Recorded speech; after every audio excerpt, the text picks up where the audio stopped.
SCP-001 Tufto's Proposal, aka the Scarlet King. Object Class Safe, formerly Keter. Special Containment Procedures. Following the recent investigations of Dr. Robert Montauk, no action is currently needed to contain SCP-001. It is functionally self-containing, and any Foundation interference may harm or alter its containment irreversibly. No Foundation personnel are to engage with any new matters related to SCP-001, with the exception of related anomalies already in Foundation containment. Description: SCP-001 is an entity ordinarily referred to as the Scarlet King. SCP-001 is currently located in several alternate dimensions simultaneously and is unable to enter through the prime dimension. However, it is believed to have been repeatedly attempting entry for a period of under 300 years. SCP-001's physical, mental, and conceptual properties are unknown to the Foundation. Nevertheless, it continues to exert a strong influence on a number of individuals and events within the prime dimension. It is believed that SCP-001's existence represents an ongoing but dormant Tashket class cross-pollination scenario. Should SCP-001 enter the prime timeline, an irreparable alteration to normalcy will occur. Containment of SCP-001 is, however, unnecessary. Any attempt to alter SCP-001's classification or object class will result in immediate dismissal from the O5 Council. References in art and oral tradition to SCP-001 appear across a wide variety of human and non-human cultures across the universe, including in communities which have never previously had any contact with one another. Common descriptions with these traditions are of a red creature of immense size, ordinarily wearing a golden crown, or a head, or other headdress signifying royalty. Although the names ascribed to SCP-001 vary, the majority contain two elements: a word signifying some form of royalty combined with a word signifying the color red. Cultures which do not have a concept of the color red but follows this naming pattern and universally use a color analogous to the English concept of the color red. Most personnel, except those who were anomalies related to SCP-001, possess no knowledge of the entity. As part of SCP-2317's containment procedures, Level 4 personnel are to be informed that SCP-2317 is, in fact, SCP-001. The truth of this is unknown, although it is a hypothesis which has received strong support among several members of the Council. So, the apparently multi-dimensional nature of SCP-001, however, renders the possibility of SCP-2317 being anything more than a single aspect of SCP-001 unlikely. It is unknown when SCP-001 was discovered, though loss of several archives concerning the Foundation's origin in the 1889 Snarl coup has prevented a full reconstruction of events. Although the investigation shortly following data expunge, a variety of groups dedicated to bringing SCP-001 into the prime dimension have existed over the years. The most recent of these has been the Children of the Scarlet King, which has destroyed in a joint Joint GOC SCP operation in January 2018. Its former leader, Deepesh Spivak, is currently in Foundation custody under the designation POL Person of Interest with 31172. Update January 6, 2018. SCP-001 has recently been the subject of an extensive investigation by Dr. Robert Montauk, project lead on SCP-001-23 and 2317, and advisor of Procedure 110 Montauk. Based on the results of this investigation, SCP-001 has been downgraded to say following a decision taken by the O5 Council. Upon the request of the former O513, a number of documents related to this investigation can be found below. In order to provide context and further information pertaining to this theory, these have been curated, categorized, and included by the former O513 herself, with the permission of O51, in order to provide some context to this reevaluation. Phase 1 Blood. Document 1. The following is an interview between Dr. Montauk and POI 3172. Date January 4th, 2018. Interviewer Dr. Robert Montauk. Interviewee POI 3172. Location Site 713. Interview Room 2. Begin log. Again, Dr. Montauk. I don't understand what you people want from me. Hello to you too, Deepesh. I'm sorry to do this to you again. I think it's silly to be honest. We want what we want for you are answers. It's been weeks, months? You've dragged me down here into one of your interview rooms and asked me these endless questions. You are one of your lackeys. I'm sorry if you've been made to feel uncomfortable. It wasn't my intention, but it's hard to keep tabs on everything anymore. Have the guards been treating you badly in any way? No, not really. I can't really complain. It's just their eyes. They look so dead, so cold. If you like, I can rearrange some personnel and put someone else on your security detail. We're a bit short-staffed around here at the moment, and a lot of our best folks are away. And then there's the paperwork and the endless oversight. There's been some trouble with. Well, you don't need to know about that. You weren't what I expected, you know. You thought the Foundation would be different? No, I thought you would be. You've heard of me? Oh, what have you've done? Procedure 110 Montauk? Well, the people in my circles have done some dark things in their time, but that, I merely did what was necessary, Mr. Spivak.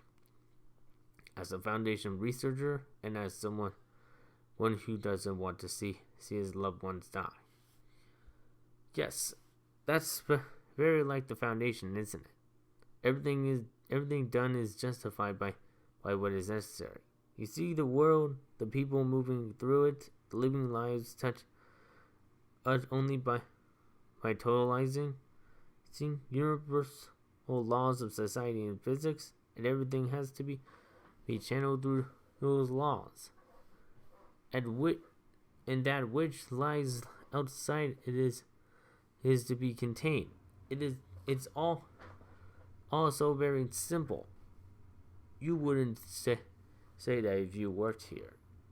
Some of us called you evil. I don't think that's quite it.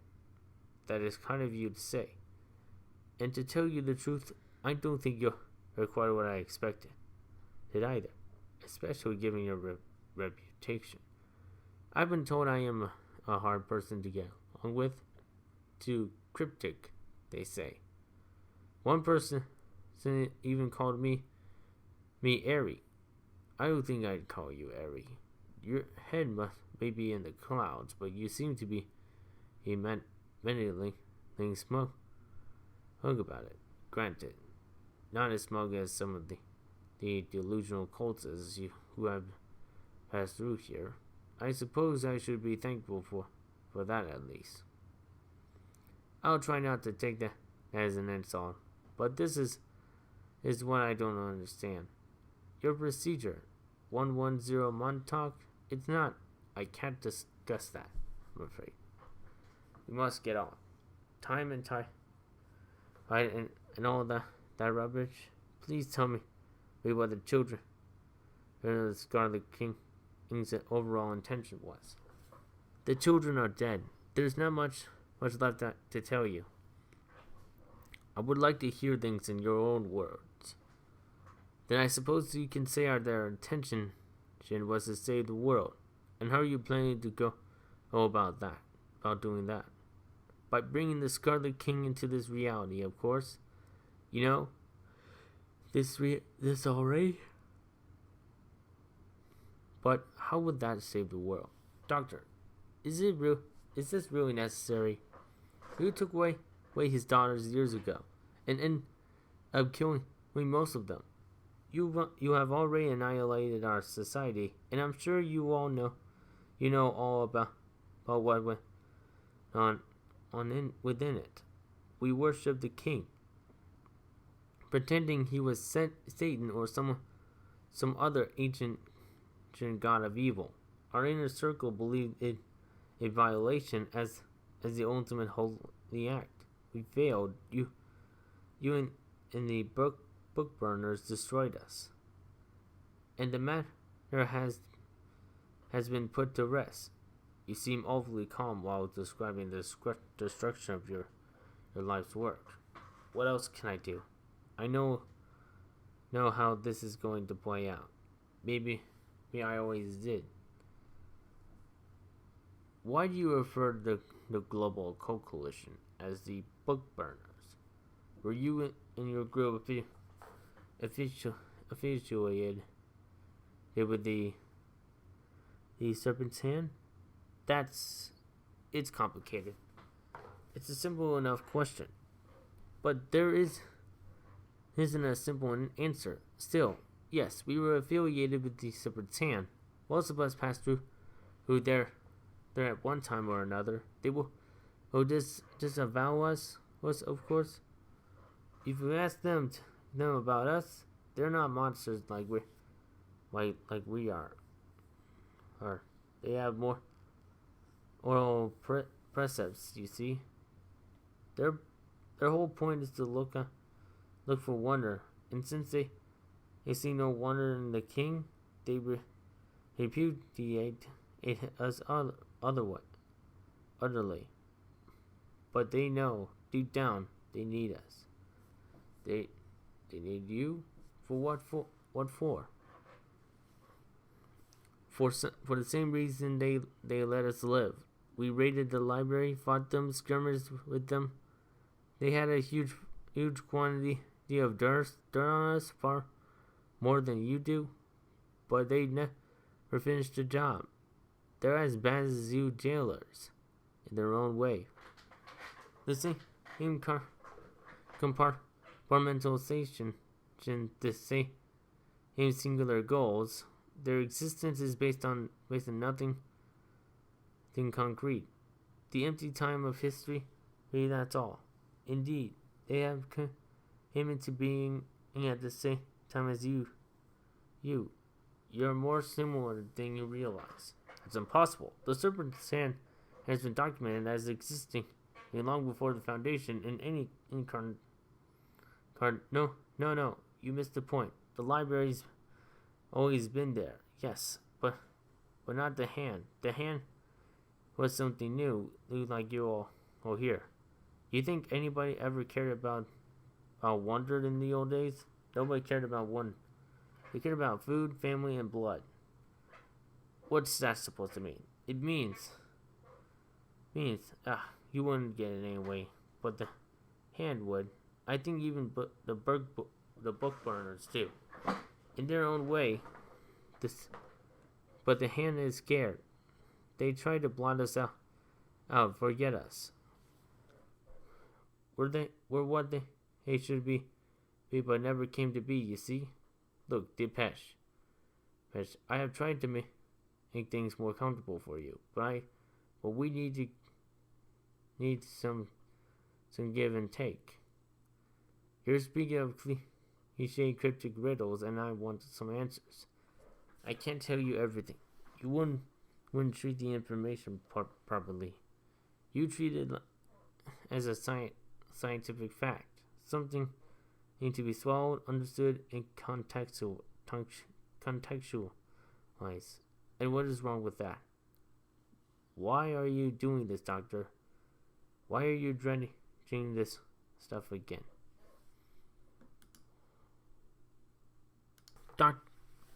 I shouldn't tell you, but screw it. I'm tired of this.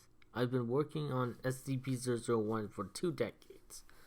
Project lead for almost 9 years. After I came up with the procedure, I don't know. I'm tired. Everywhere I turn, I see the Scarlet King, but nothing about him makes any sense. Some big horned devil? Arcane blood god?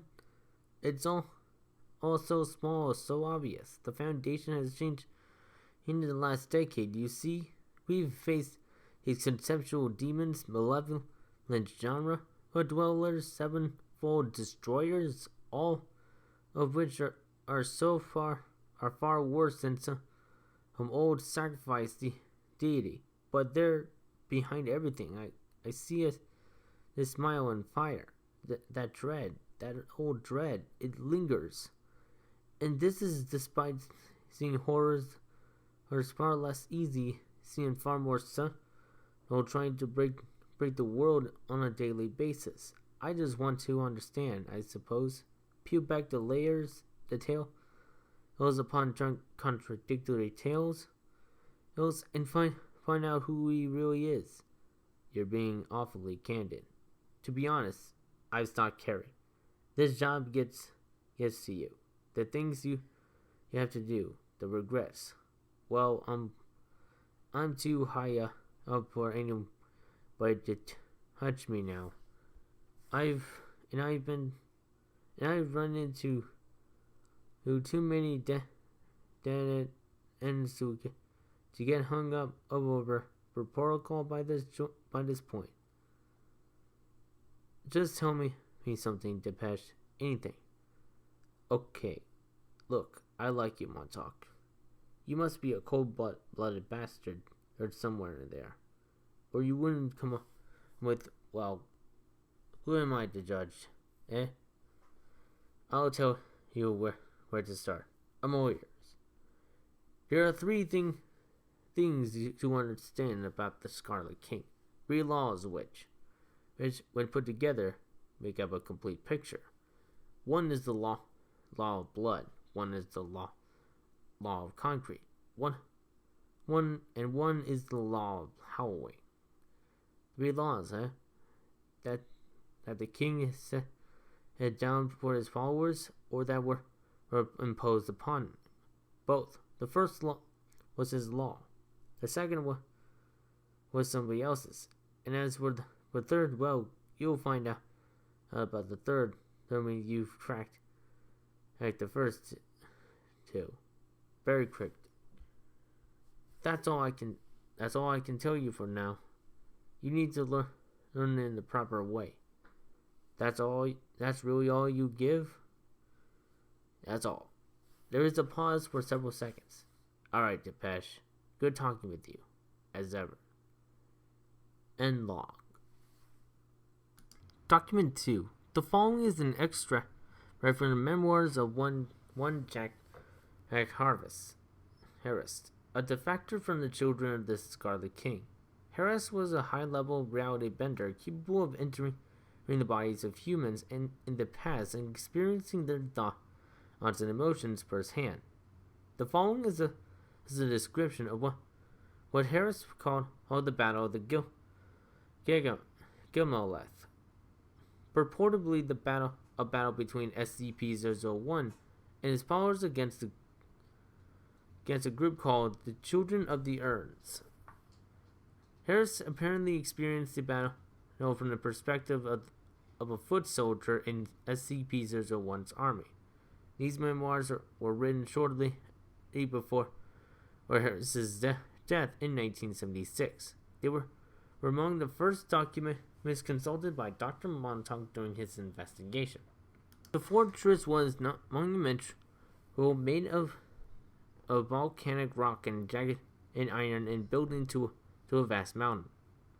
Every measurement, every angle was calculated to promote the king's ideology. The steel slats and bars may have seemed to be jutting out in random half-on directions, but you could see the whole thing. You see the symmetry. It was a perfect expression of cosmic order, expressed in the sevens. It's a tough trip to remember, but bits and pieces come back. We were slaves, I think. We had been taken in from a far off land. Notably, he looked down upon us with cruel eyes, but the king didn't care. He rewarded us, and so we were the instruments of his rule. When a village required the justice of the king, we would descend upon them with blood and iron. The villagers feared us, and that felt right to me. But when the horde came with fire and burning, and their cries of freedom, the villagers were still just as scared as he had been of us. That was not fear of the master, I think, but the fear of anarchy.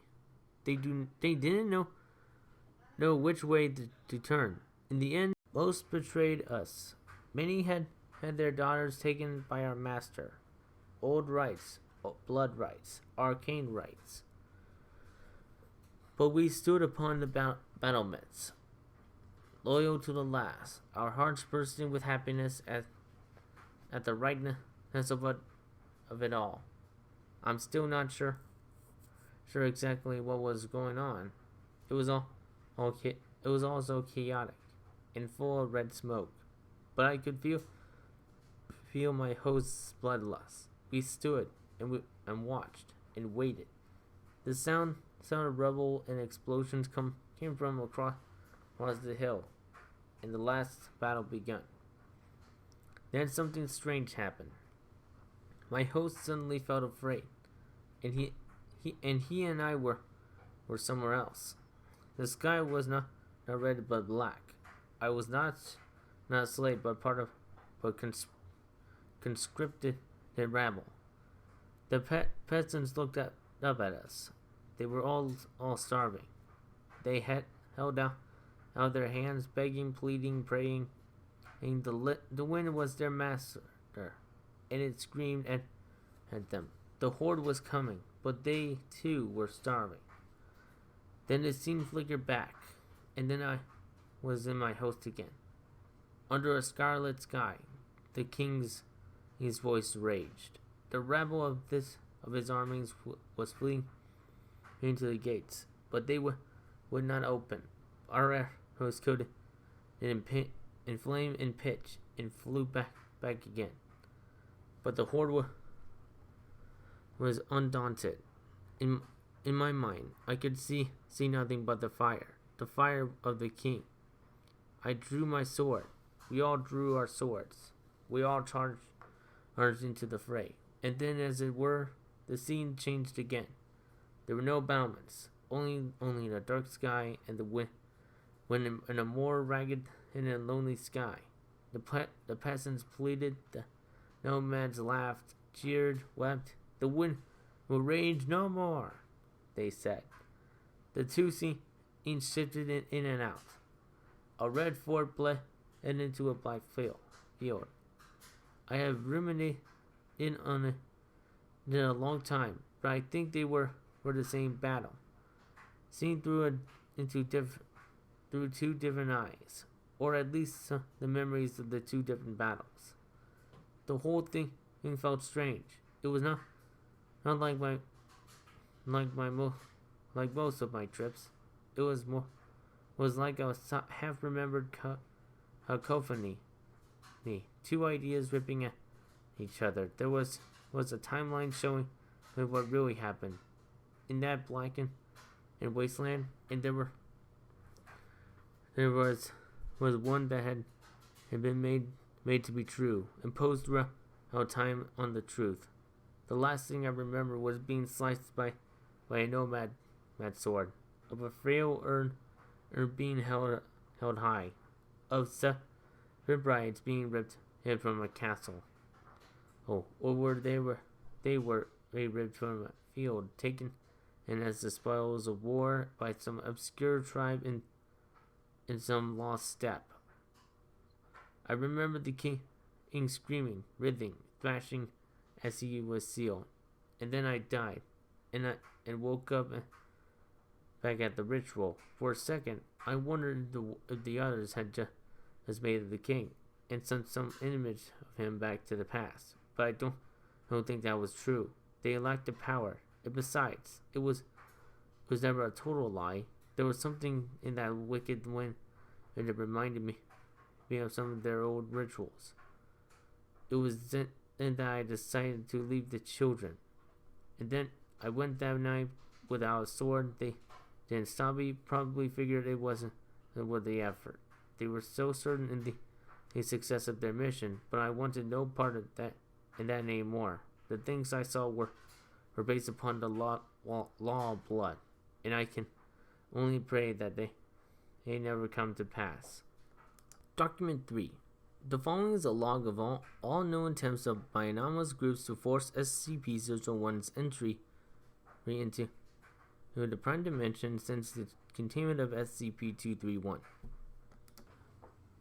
January 3rd, 2009. Group of interest, Provisional Children of the Scarlet King. Deals of attempt. Summoning attempt was performed by the ritual of smearing of blood, and the destruction of rubble were recovered from the demolition of the Colsharan Gardens housing complex in St. Louis, Missouri. It is believed that the children of the Scarlet King manipulated state officials into the demolition over the course of several years, and that this splinter group who continued their work as the original children went into decline. Result: attempt prevented by a Foundation raid. December 5th, 2012. Red Guards appeared to be using the blood, bones, and spinal fluid of several animals combined with ritual chanting to create a portal to SCP-001. A large number of SCP Foundation logos carved out of bone were placed around the ritual site in the defensive decision. These logos were likely incorrectly carved, attempt to not detected by any group of interest, and came extremely close to success. However, it appears a critical mistake in the words of ritual instead of result did a large explosive blast destroy all of the assembled members of the guards. It remains unknown why the guards apparently wished to invoke Foundation protection for their ceremony.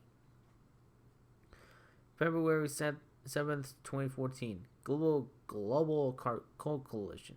Unknown. But did it not succeed? GOC records pertaining to the incident are missing, with the exception of the host name, Operation Historical Frontier, with the mission statement to exacerbate tensions of historical time in order to bring forth and destroy a significant occult threat. It is believed that several GOC operatives were killed in the attempt. January 1st, 2017, Army of the New Dawn. Attempt to involve the ritual burning of several calendars adhering to the Gregorian calendar, while members of the group erased the blood-soaked calendars adhering into the Julian, Hijri, and Persian solar systems in effigy of SCP-001. Attempt prevented by members of the Separatan. All materials were recovered and taken to the Wanderer's Library. 17/09/17. The Serpent's Hand. Largely unknown. Details are unclear, but it is believed it involved the highly selective destruction of particular books within the library. Attempt was possibly foiled due to the sexism in the group. The resulting casualties severely damaged the library. Document 4. The following is an interview between Dr. Robert Montauk and POI 3172. Date 14/04/2018. Interviewer Dr. Robert Montauk. Interviewee POI 3172. Location Site 713. Interview Room 2. Hello again, Robert. Hello again, Depeche. I looked up your laws, and I'm afraid I am none the wiser. You'll get there. What did you find? The law of blood is referenced a few times in quite a few places, but I couldn't find any concrete information. I worried you wouldn't. There was only one source of real use, a description of something called the Battle of Elameth, written by the defector from the children. Harris. Yes, I read his memoir once. The only genuine eyewitness on the King's Sealing, although a rather unreliable one. How on earth? Oh, he embellished. He didn't leave right away. I stumbled upon on some early draft in his things shortly before he had left. I was young back then, and I remember how passionately he argued after his vision. Said we got at the king all wrong. That he wasn't a demon or a monarch.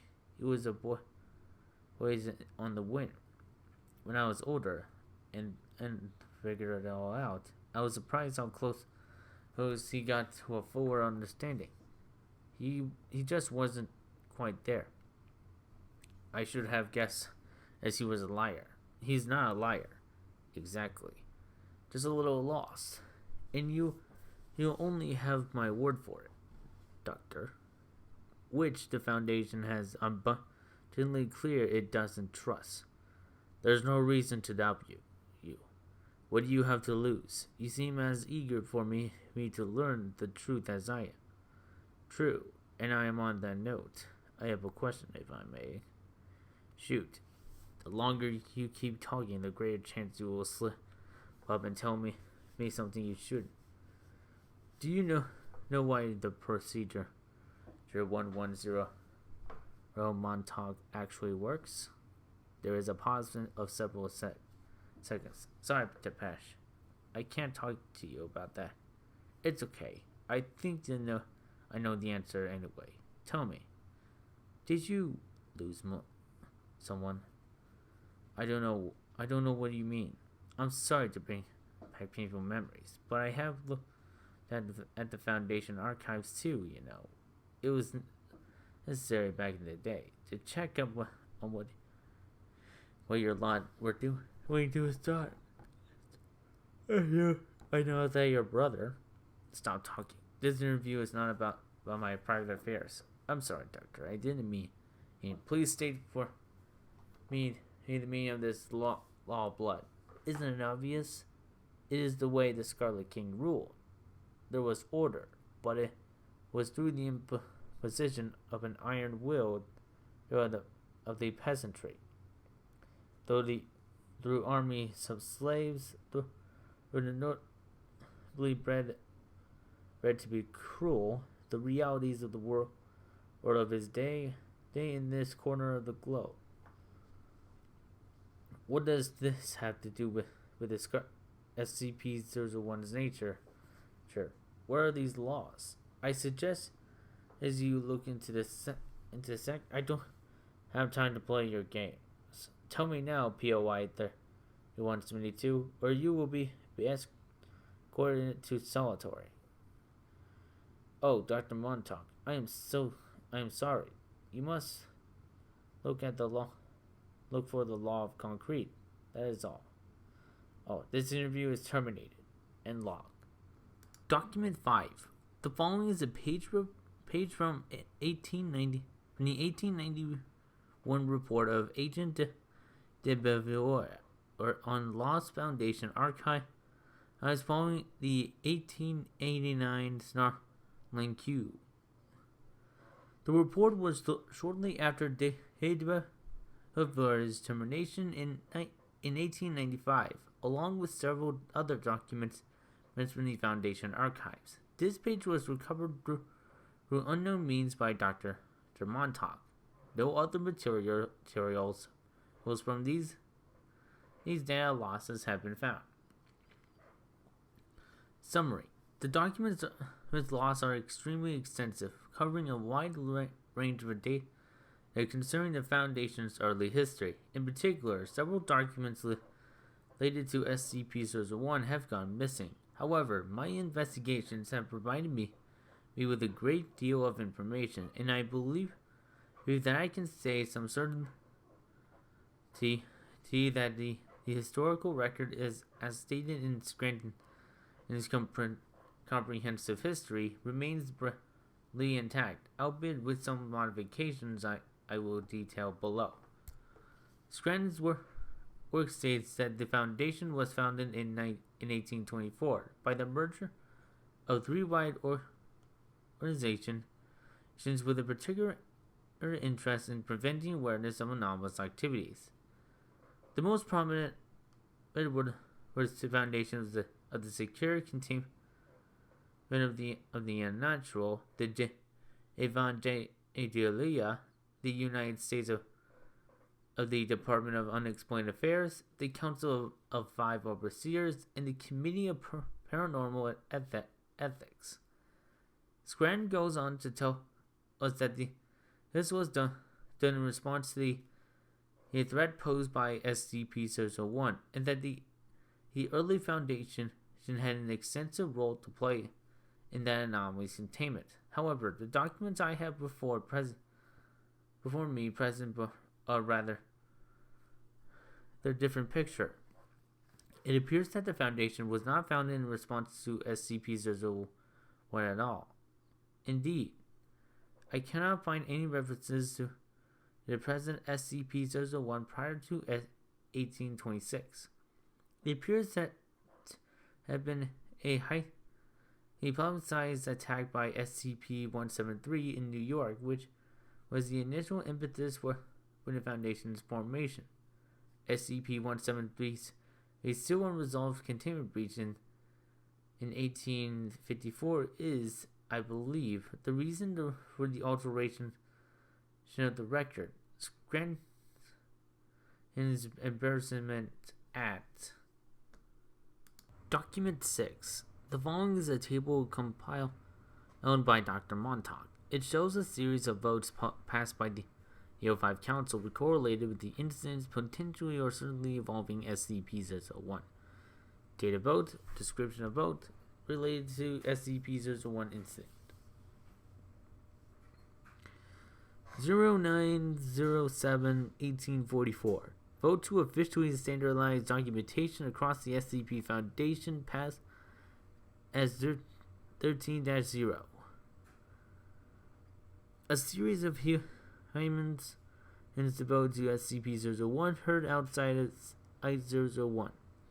01-02/1857 vote to standardize containment procedures for 1 Pass 1812-1. All members of the AO5 Council reported a dreaming of an unidentified man of this South Asian origin weeping. 9/11/1895 vote of the termination of Agent D. Bootfire passed 6-5-2 abstentions. A large quantity of blood-stained sheets of paper with words as SCP There's a one written in blood or over each seat spontaneously manifested in the bedrooms of all members of the O5 Council. The blood was that identified to be both Agent and D. Fire and an unknown species of poultry. 10/10/1902. Full implementation of the site system passed by 10/10/2. 1 abstention. A location in North America saw sudden and unexplained wildfires. Residents reported seeing dragons made of fire and a horned crown appeared in the night sky above the area. The wildfires were found in 2007 to have become on the location of the future Site 19. 23/01/1922. Vote on containment procedures for SCP-2317 passed as 4-3. 6 abstentions. Several cracks appear in the earth near containment area 179. Red smoke was seen pouring out of each crack for 7 minutes before the cracks as abruptly closed. 8/02/2011. Vote to unify the project purviews of SCP-001, SCP-231, and SCP-2317. Pass 10/1 abstention. A series of hymns to SCP-001 heard outside 001 interspersed with the sound of laughter. 31/03/2018. Vote on the object class as with classification of SCP-2317. Pass 9/4. Several interdimensional rifts outside containment area 179. These rifts alternate between opening on Universe Kappa Ericus and opening onto an unknown dimension. This unknown dimension is characterized by the presence of a large quantity of red smoke and an unknown number of human voices screaming from within. Document 7. The following is an extract from 1972 Political Work Manifesto for Old Order by Children of the Scarlet King member Arya D. Cartwright. Cartwright's work is only found in unpublished copies of the anomalous circles and groups related to SCP-001. Fragments such as this were recovered by Dr. Montauk during the course of his investigation. The sin of modernity is possible to understand. It is not that we glorify the pre-modern. And the suffering was very real in extent. We must not fall into the trap of seeing the past as a series of beautiful Arcadias, full of dancing around it, maypoles and shepherds living in pleasant anarchy. The past was brutal, but it was also real. It wasn't the pre-modern too. That is merely how historians have characterized. They are what into their memory, their theory of modernization, and conceived of no alternate mode of development other than a singular drive towards the contemporary West, with other modes of living seen as being stuck in some imagined earlier place on a timeline. It's all nonsense. The people of the past were capable of seeing the world as it really is. Those of us who have joined the King's forces can see all this truth, that there is something very, very wrong with the world in which we live. Our buildings are made of callous sci-fiing, spewing concrete as we shamble each day to jobs and lives created solely for the purpose of maintaining their own system. But there is no other way to live. Socialism, anarchism, syndicalism, these are little more than constructed pipe dreams. The frail thoughts of lesser men trying to impose their antiquated apprentices on the world around them. No, there is only one alternative way to live. To cast down the law of concrete is to raise up the law of blood.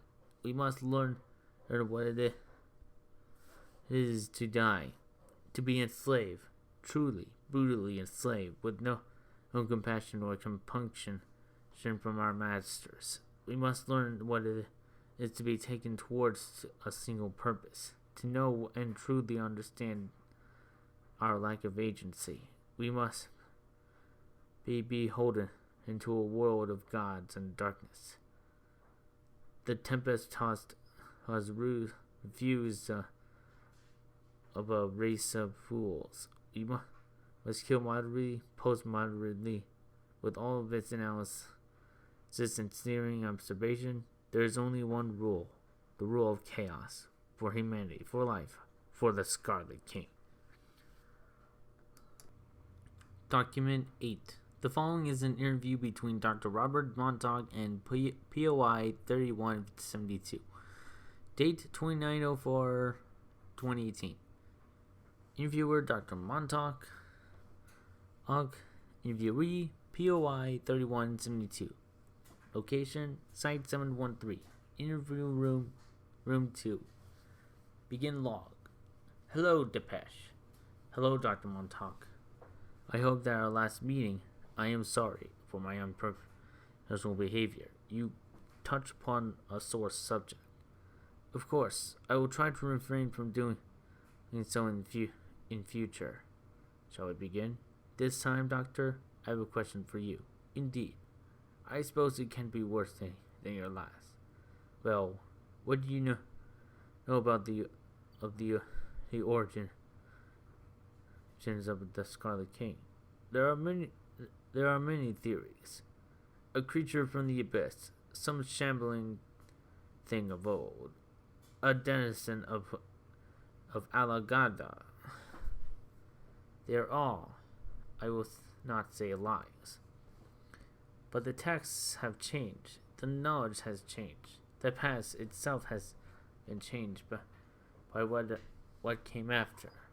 He has changed the past? No, his past has been changed for him. But now you tell me something. This should be a give and take after all. This is not what.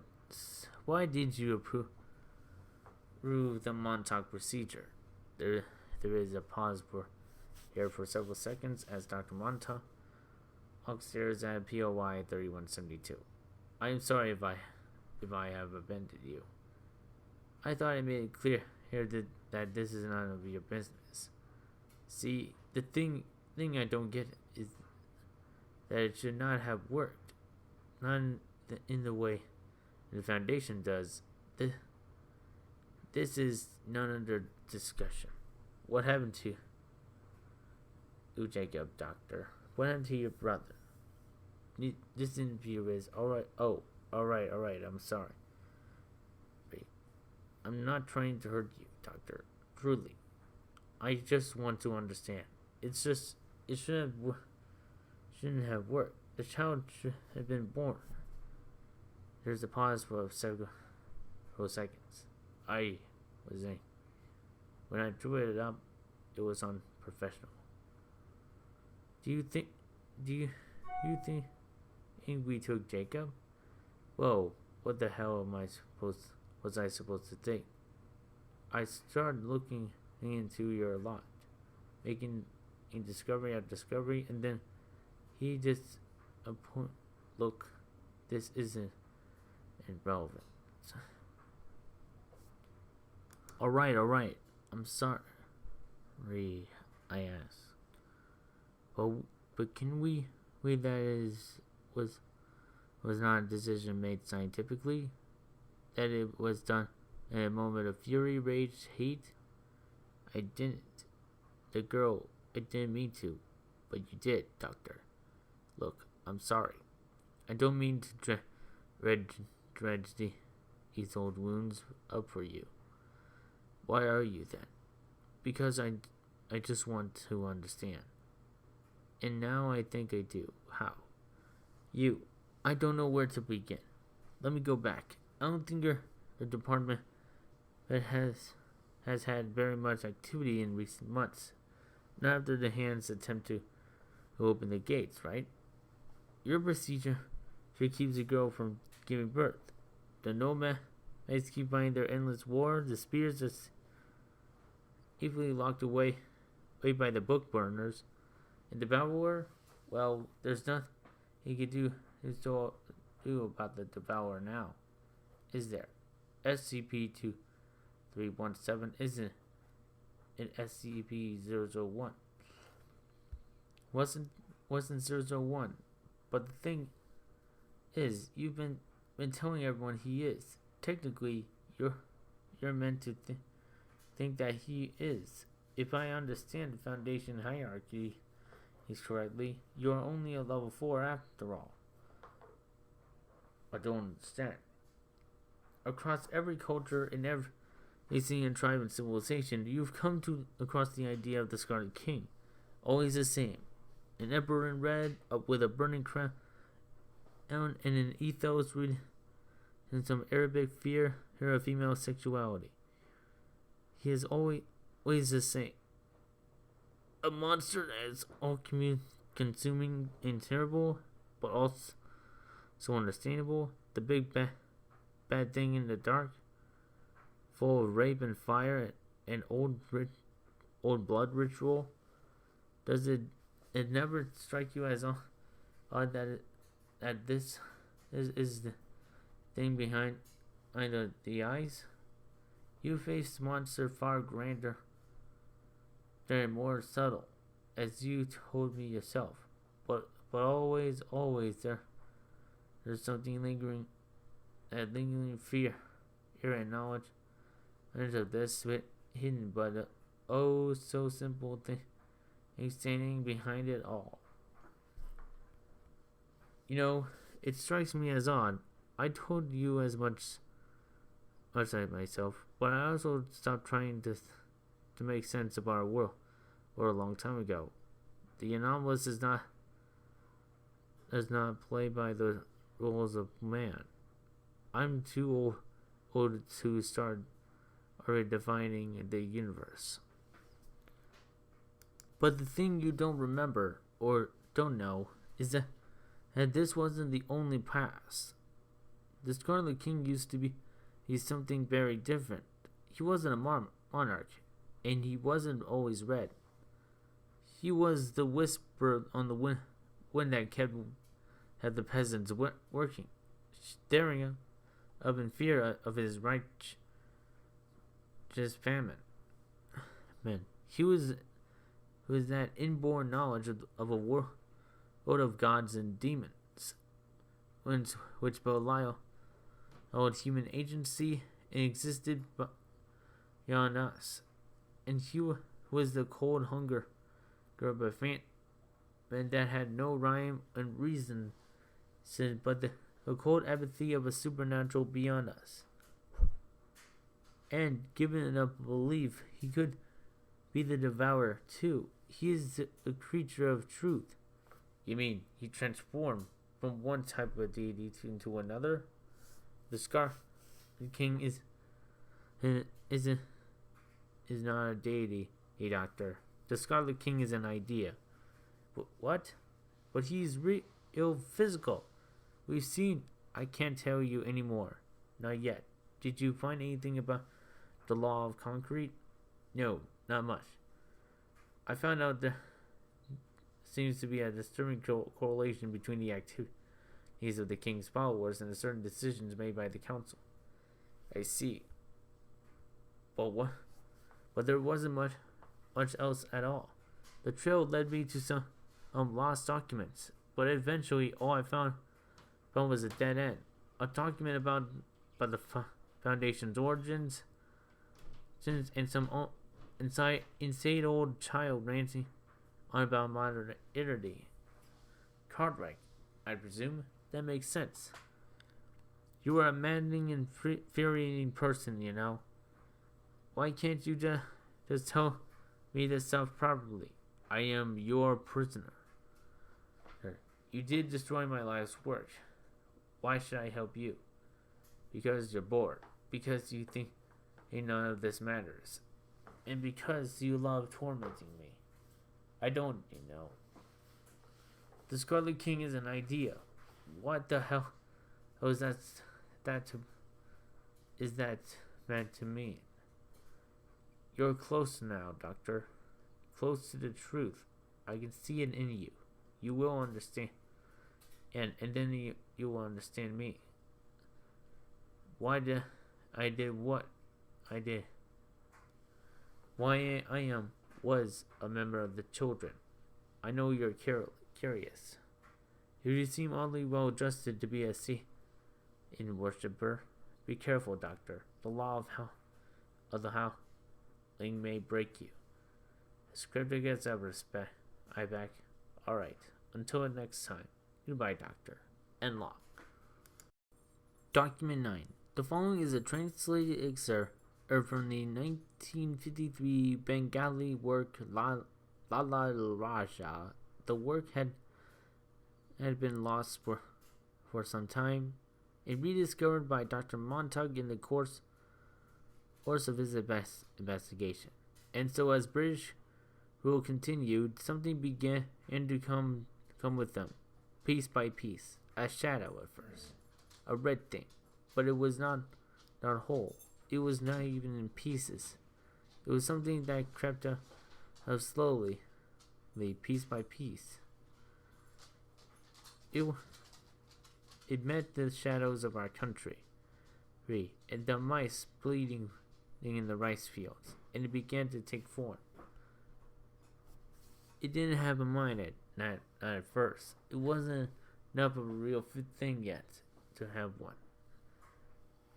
It was a set of images. It was a blood-red slab of skin taken from the heart of some Christian demon, which was set upon an ancient magician of Hindu rites, but then it was categorized, written down, described with precise scientific terminology. It didn't like that. Things of magic, technology, empire here that were never meant to mix all came together and began to bend the nature of the world. As Europe came to us more and more, as we learned to be civilized, our religion began to change too. Anastasia was not an ancient capricious god in the form of an immense snake. It was a moray eel of scientifically unusual size, noted for producing amnesiacs and causing a cognito hazardous effect. We learned that we were Hindu, that we always had been Hindu, and that all our various mixed beliefs were all variations on a singular ideal.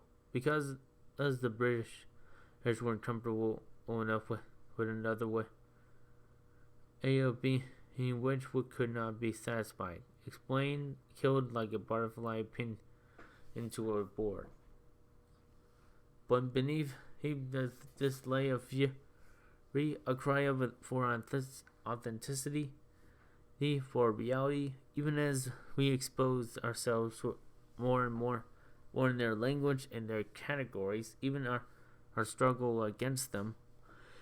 It lay in our literature, in Turku, and in the others. It lay in our Edda, in her mental menial jobs as clerks. The endless struggling tension between old and new, between modernity and pre-modernity, and in those bold lines, in that cry of rage and fury, in our hatred of the old and the hatred of the new, there arose a hybrid, obeying nothing but the law of the howling, the rose of the La Raja, because what was he but the cry for a forgotten age. He is the British peasant, and staring up at the sky, this big the widows weeping and shaven head, the Aztec priest, he's ripping it out another's heart. He is all of those things transformed, as Marty does everything into his own destruction.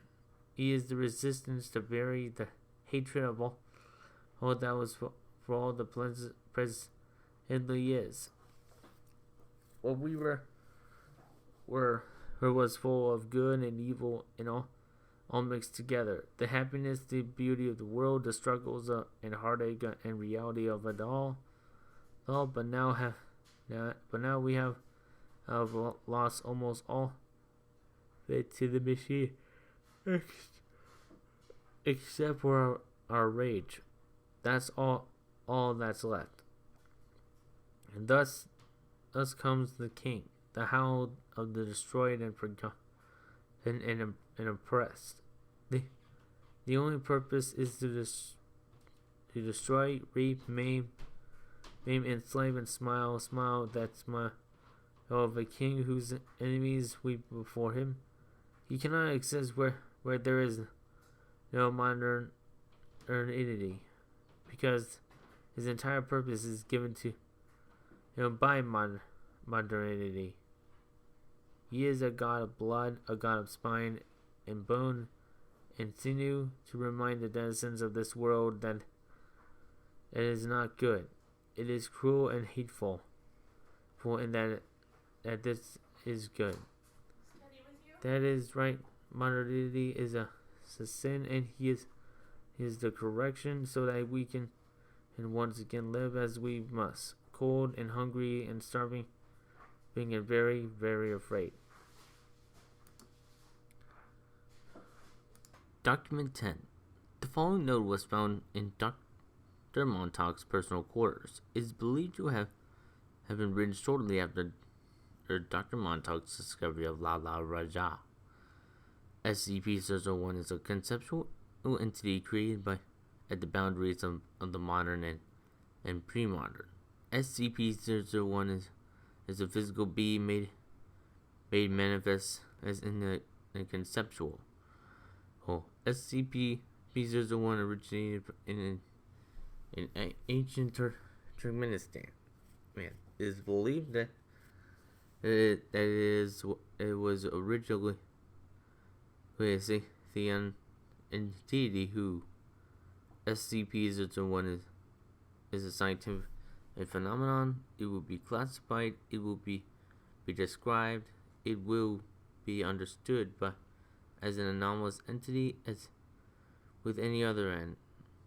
I am Robert Montauk, Level 4 researcher, project lead on SCP-001. I am a researcher. I impose my solid mechanical will will. I am in control. I possess agency. I possess an agency. Document 10.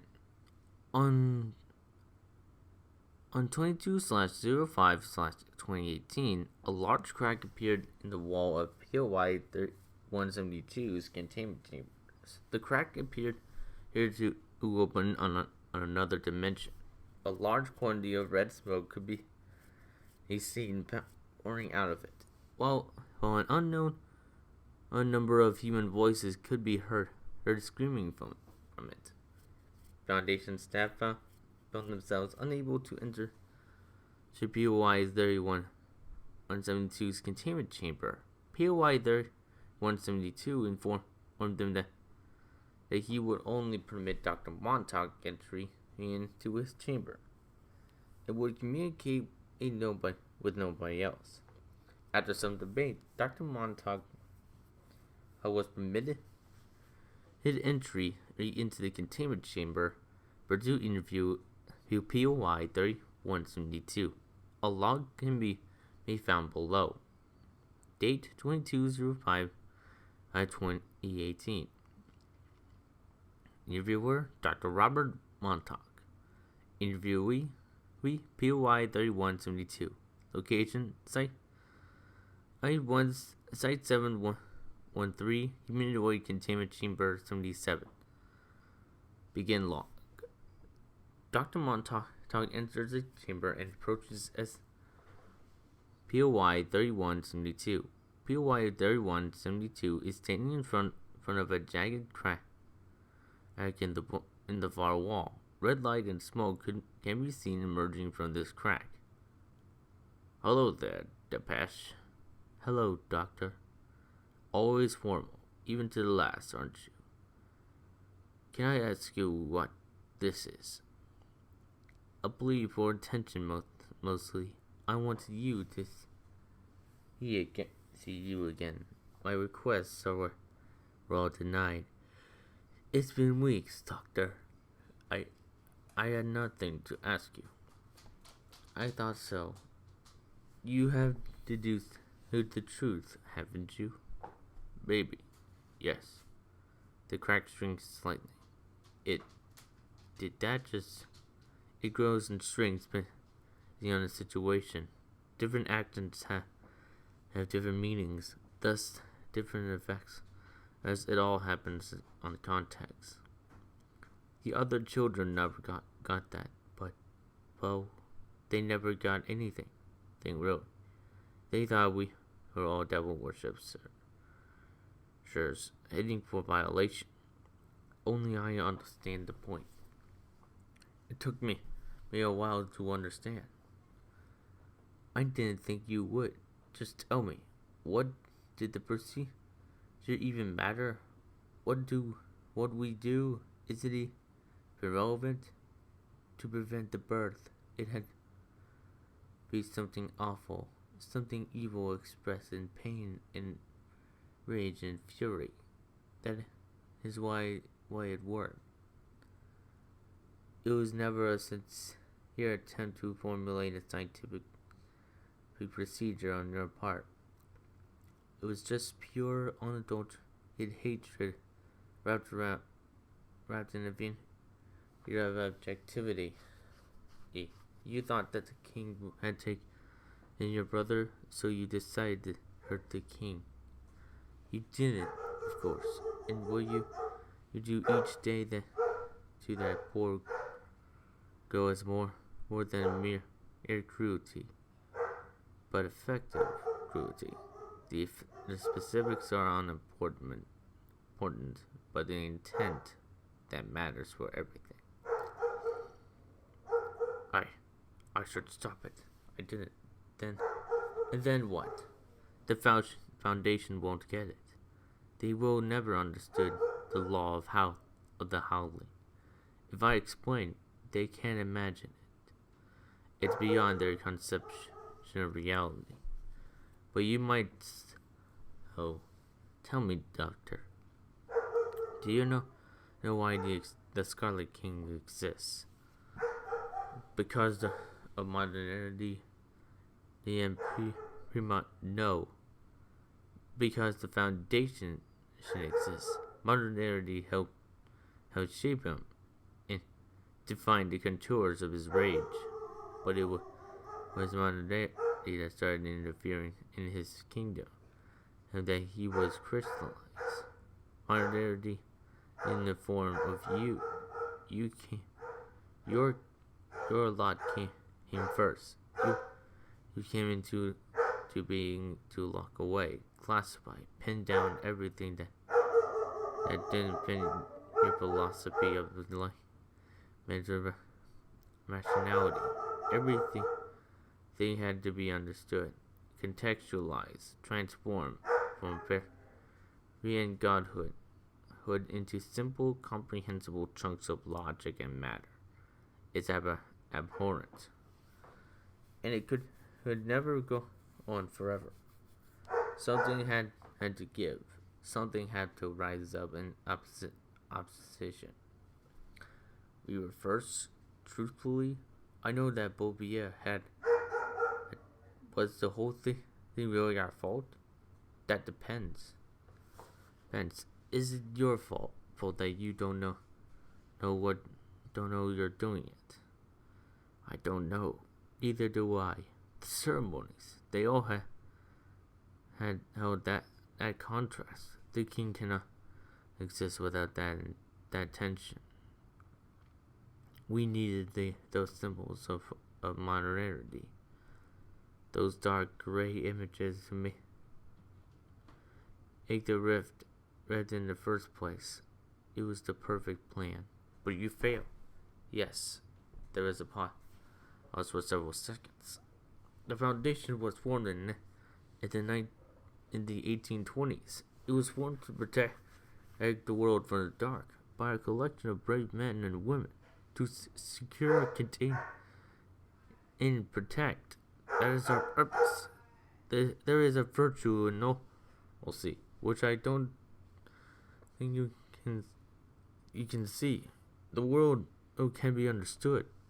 Truth, reason, rationality, the enlightenment. But these are our bedrock. These are what have allowed us to see what is objective. Do you really believe that? I have to. You're a scientist. You should know that there's no such thing as an objectively true finding in any science. There's always new room for doubt, always space for error. But that's just as humanity. We have flawed minds, incapable of full interpretation. But what we observe is solid and real. Beneath it all, the laws of the bedrock. The bedrock is defined by the number 7. 7 chains, 7 prides, 7 seals, 777. My whole life has been defined by that number. It tortures me. In an endless heptagonal shapes dancing behind my eyes. Eyes were not allowed to live. We're not allowed to be people. That's the luxury of modernity. Despite its coldness and wounds, to be able to be a full person. 777. 7 girls taken away by raiders in the cold as the wind demon howled and howled.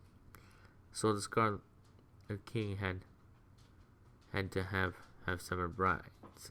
Modernity is not always cold. It's less brutal than slavery. But what is it for? Is that the only purpose? A mere absence of brutality? What is the point of having peace and kindness for its own sake? So you can smile for a few decades before falling dead and into an empty grave? Self-affirmation for a finite self. I don't understand. I never did. I grew up trying. I wanted it to be like them, like you, but the system just stared down at me with mere contempt. Maybe it's not a coldness, Doctor. Coldness seems too objective. It can't be that, because there is no objectivity. There's just the screaming and the madness and the need for purpose.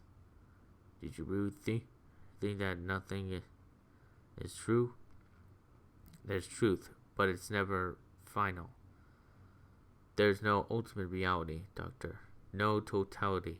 No concrete way in which the world is run. There's just what we make of it.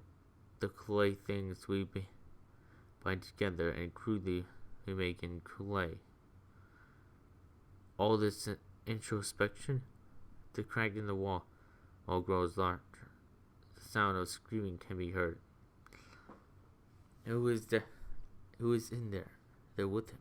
Who knows? His 7 brides, his loyal nomads, ancient servants, more creations of the gap between realities.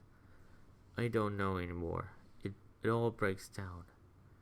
And in the end, all I see anymore is the fire. I don't see the world, or gods, or kings. I don't see anything but the flames. What else is there? This stuff, the matter and physical, all banal, all fake. I only see the smile of my king, forged out of burning and frail matter. It's a sight that hurts. It hurts so much. Behind the eyes, it is burning and being consumed, and it's never ever finished. Then why not stop worshipping him? I was a frail thing. I was born in the cold and the dark. I tried my hand at writing when I was very young. I tried my hand at many things: pottery, surviving in the marketplaces of Calcutta. Like so many of us struggling to live, while you Westerners grew fatter and on our forgotten wealth. I grew mad. There was no meaning, no purpose in a country born to be ripped apart. I tried the gods, but they were silent. I tried reason and altruism, but they were just as empty and unreal. Because they were always going to be. Because, don't say it. You have to hear it. I don't want. No, listen, Robert. Just listen. You know what the Scarlet King is? He is the creation of the swirling anomalies of so many different times, all over the world. He is the memory of a world that is lost. The pre-modern world, made manifest in the form of hatred for modernity. The new dehumanism and smiling coldness that marks our day-to-day existence, forged from a perfect balance of irreconcilable anomalies and our breaking minds. He is an entity he created by this overwhelming, unavoidable tension of how the old world, when faced with the cold, gray, purposeless, less new. He is the revenge of our fallen past.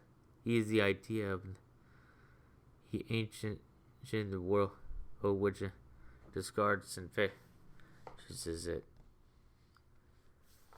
He is the tension between the modern and pre-modern made manifest. Yes, he is the fault line between two irreconcilable worlds, and he can only, in the end, destroy them all. That is what is right. There's another pause for several seconds. What do we do now? You shoot me. Let them take my corpse. Go back to your life. It won't last long now. The king's coming is inevitable. You might try to do something to stop it, but it won't work. The Foundation has too much at stake. Too much resting on the preservation of their ethos. They will coat the world in concrete gray, and the king will rise from the ashes, and the children would even have to lift a finger. I don't believe you. Believe what you like. Come, Doctor. I think it's time. Dr. Montauk takes out his firearm and points it at POI 3172. Just look. Just tell me one more thing. Was it you who took Jacob? No, we had no idea he Dr. Montauk terminates POI 33172. The crack disappears. End log. Document 11.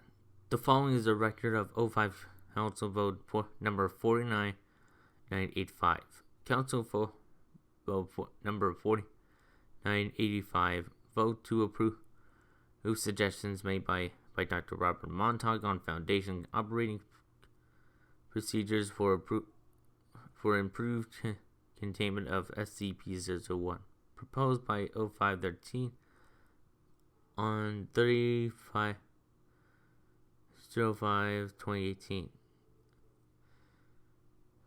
4 052 6 7 10 and 13. Against 051 3 8 9 and 11 12. Abstain 4 and 5. Vote denied. Statement by 051. Dr. Montauk's investigations have been most illuminating. They have currently raised serious concerns about how the Foundation has been operating in recent years, but we feel that his suggestions go too far. The ethos of the Foundation is comprehension. Postmodern notions of the fallibility of objective universal truths are all very well in academic circles, but the Foundation has always been first and foremost concerned with practicalities, basing its analysis on the hard sciences and unquestionable truth. Changing our intentions and modus operandi is frankly an absurd proposition. Our duty is, and it always has been, to die in the dark or to protect those in the light. If we begin to abandon or redefine the notion what the dark and light are, we risk a sharp descent into tyranny, incoherence, and the loss of our mission entirely. This must not happen. We cannot engage in cavalier definitions of what Foundation's very essence is. We thank Dr. Montauk for his work, and we will be accordingly updating SCP-001's classification to safe as a result of it. Containing SCP-001 is no longer as difficult as it once was, despite its potential danger. If Montauk's information is correct, then it seems clear to us that the Foundation should simply take a more laissez-faire attitude towards SCP-001's containment. We look forward to a more productive containment relationship with our oldest anomaly going forward. Hidden as their bulldozers came. Prime land wasted on trees, they said. They ripped them up, sliced the took them away, ready to be made into tables, chairs, and monotines. Then, over weeks and months, they flattened it.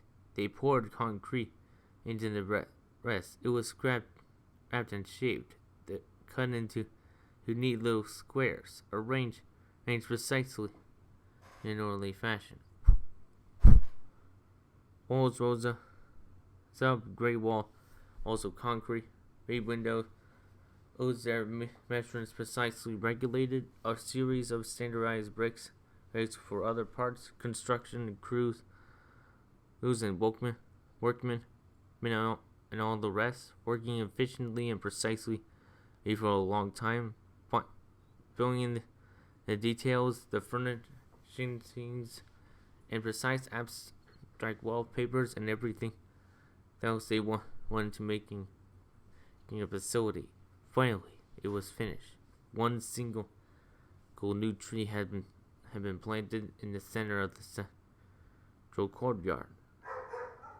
Not through any sense of whimsy or delight, but to give those within a little sense of nature, of reality in the center of the grave.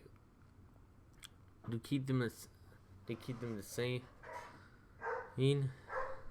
nothing more. A precisely mandated allowance for the improvement of human mental health. They can find out a way to say that out entirely. I watched and I thought about all that we had done. I thought about the world they wanted, but I thought about their spinelessness. I knew that what good was and what evil was, and I saw none of it in either of them. I thought about hollow men, made of straw, plastered together with thick paste and sold in 1,000 identical ways in 1,000 identical shops. I thought about what we had lost, and I howled. At night, the day before the side grand opening, I dug up the seeds of the tree and replaced them with a seed of my own devising, and over her side 231 will stand in a thing of blood and bone and sinew. A tree that drips and leers and feeds.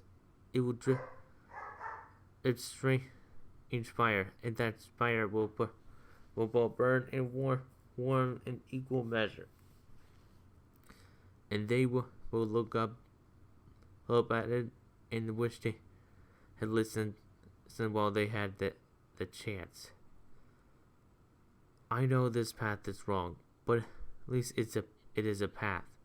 With thoughts and prayers, Robert Montauk, Child of the Scarlet King.